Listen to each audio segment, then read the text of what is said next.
Lunar Tales TV. What if the fate of an entire continent rested not on the strength of one god, but on whether ancient rivals could answer a single call? Tonight, beneath a tree older than kingdoms, the rivers themselves awaken. Some will bring hope, others will bring terrifying news. This is Anansi and the Road of Shadows, Book 2, Chapter 4, The Golden Baobab. While Anansi journeyed back into Akan lands to begin his dangerous infiltration of the Shadow Kingdom, another battle was already unfolding far to the east. Tano, Lord of Rivers and Rain, stood beneath the legendary Golden Baobab, who was unlike any tree that walked the earth. Its trunk was wider than a palace. Its branches stretched across the sky like the arms of forgotten giants. Most mysterious of all were its roots. The elders said the roots reached every sacred river in West Africa, every stream blessed by the gods, every hidden spring, every mighty lake, every underground current. They all whispered through the Golden Baobab. If one knew the ancient rites, one could speak to an entire continent. Tano planted the butt of his sacred staff into the earth. Water gathered around his feet. The rivers answered. He closed his eyes. Then he began the ancient summoning of waters. His voice flowed not through the wind, but through rivers. It traveled along the Volta, through the Niger, across hidden lagoons, beneath mountain springs, into lakes untouched for centuries. Children of the waters, guardians of the sacred lands, the shadow rises. West Africa must stand together. Answer the call. For several long moments, nothing happened. Then, the waters beneath the Golden Baobab shimmered. The first portal opened. From Ghana stepped the Sasia, the Earth Mother of the Akan. Flowers bloomed wherever her feet touched the soil. The forest shall not fall while I still breathe, she declared. I pledge the strength of the earth and the fertile lands to this alliance. Behind her appeared shimmering spirits from the sacred waters of Lake Boozumtu, led by its ancient guardian. We send our water spirits, Boozum to say. Our lake remembers the first covenant between earth and sky. Moments later, the respected forest guardian Anka emerged from a curtain of emerald leaves. His face carried word. The western forests are no longer safe, he warned. The shadows already walk beneath our oldest trees. Silence settled over the gathering. The corruption was spreading faster than anyone had imagined. Another river opened. This time, the sea itself answered. The ocean surged upward before forming the majestic figure of Alakan, sovereign of the deep. Jewels shimmered across his robes like stars beneath the sea. My oceans will not surrender. I shall protect every coastline. Behind him rose ranks of elite sea warriors clad in shells and coral. The waves marched without him. Another surge followed. Gentle waters circled the roots of the Baobab as Yemoja, mother of great waters, appeared. Her smile carried both compassion and sorrow. My children will stand beside Asha. Healers, river guardians, life will answer death. Then came Osanyan, master of herbs and forest wisdom. He carried countless leaves whose scents filled the air. The shadow corrupts flesh and spirit, but every poison has its cure.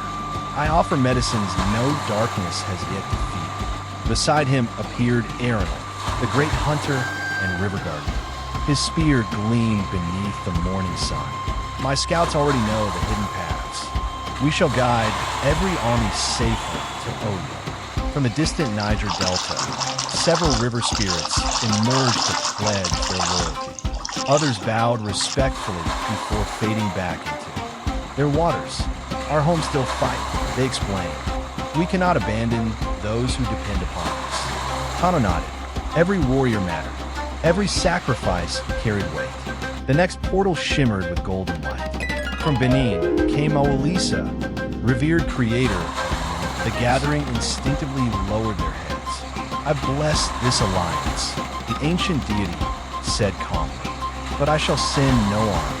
The younger gods and mortals must discover their own strength. With a gentle gesture, divine light settled over every warrior gathered beneath the Baobab. Behind Moalisa stood Voting guardians bearing grim news. Entire villages vanish overnight. No screams, no fire, only darkness. The blessing faded, the warning remained. Soon afterward, guardian spirits from Togo emerged. The shadow crosses the ancient trade routes. One elder. Spirit said, "It does not travel like an army. It spreads like disease." They pledged skilled defenders familiar with every hidden path. Between kingdoms. From the forest of Côte d'Ivoire came Akan guardians dressed in leaves blackened by ash. Our sacred groves still burn. The darkness lives. It devours the trees. They sent experienced hunters while leaving many behind to defend their homeland.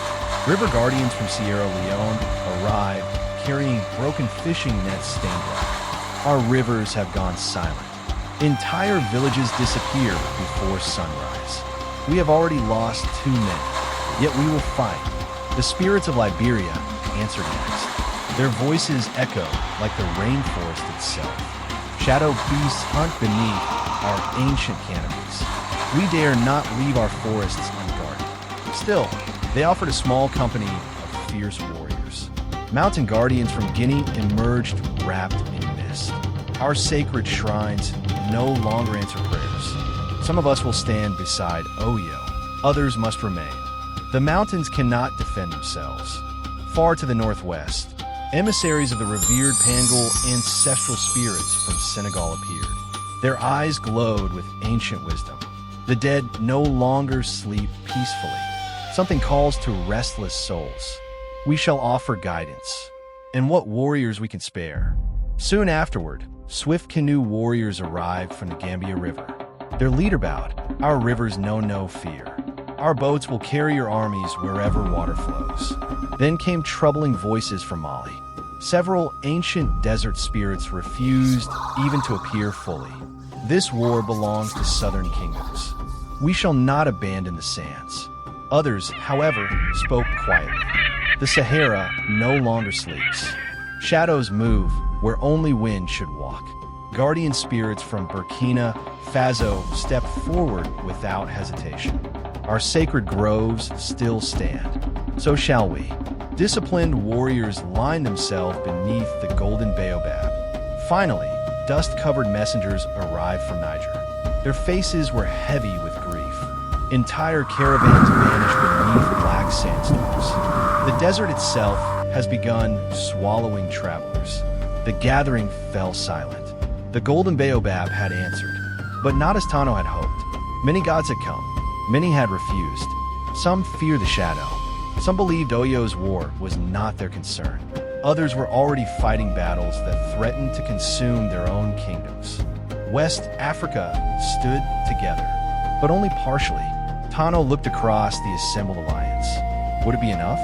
Before anyone could speak, the waters surrounding the Golden Baobab began to ripple. Not with light, with darkness. The river turned black. The air grew cold. A lone figure slowly rose from the corrupted water. It was a river spirit. Its once radiant body had cracked apart. Dark water leaked from every wind. Its voice trembled. The shadow, it does not conquer. Kingdom by kingdom, the gathering leaned closer. The dying spirit lifted one trembling hand. It conquers, river by river. The final words echoed across every root of the Golden Baobab. Then, the spirit dissolved into black water. Gone. No healing, no resurrection, only silence. Even the rivers stopped flowing. Tano stared toward the eastern horizon. Beyond countless forests, beyond mountains, beyond kingdoms, lay Oyo. He tightened his grip on his staff, then whispered softly, "Hold on, Sango. Help is coming, even if it is not enough." Far away, the rivers carried his promise toward a kingdom preparing for war. The rivers have spoken, but the shadow is already flowing through them. Will Tano's alliance reach Oyo before it's too late? And what secrets will Anansi uncover inside the Shadow Kingdom? Join us in the next chapter of Anansi and the Road of Shadows as the war for Africa's ancient gods grows darker than ever before. Don't forget to like, subscribe, and ring the bell so you never miss another tale. Until next time, keep the fire burning, keep the stories alive, And remember, every legend begins beneath the same moon. Good night, storytellers.